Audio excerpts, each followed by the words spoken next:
আমরা যদি একটি একই ব্যক্তির প্রত্যয়নপত্র করতে চাই, প্রথমে আমরা নাগরিকে চলে যাব। নাগরিকে আবেদন। এনআইডি অনুযায়ী অথবা জন্ম নিবন্ধন অনুযায়ী ব্যক্তির নাম, পিতার নাম, মাতার নাম, গ্রাম, পোস্ট, ডাকঘর এবং ব্যক্তির ফোন নাম্বার গল্পগুলো আমরা পূরণ করব। ব্যক্তি তথ্যগুলো পূরণ হয়ে গেলে আমরা সাবমিট করুন বাটনে ক্লিক করব। এরপরে আমরা প্রত্যয়ন আবেদন ফর্ম অ্যাপ্লাইতে ক্লিক করব।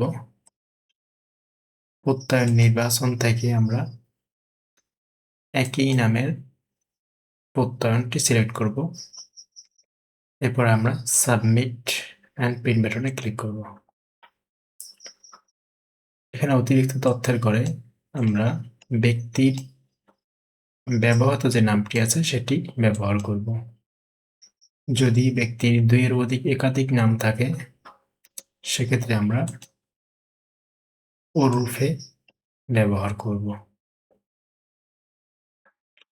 তথ্যগুলো পূরণ হয়ে গেলে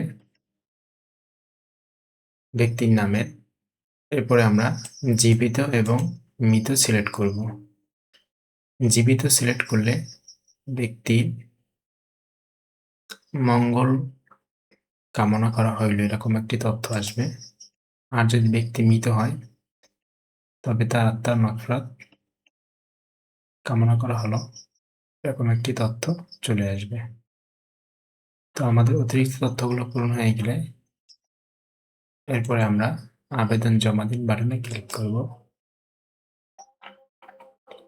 এখানে আমরা সমস্ত তথ্যগুলো প্রিভিউ দেখতে পাবো।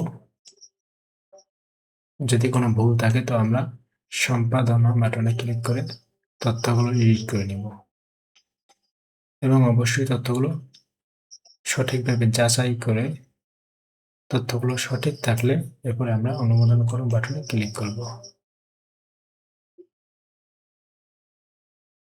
তো এভাবেই আমরা একটি একই ব্যক্তির প্রত্যয়নপত্র করতে পারি।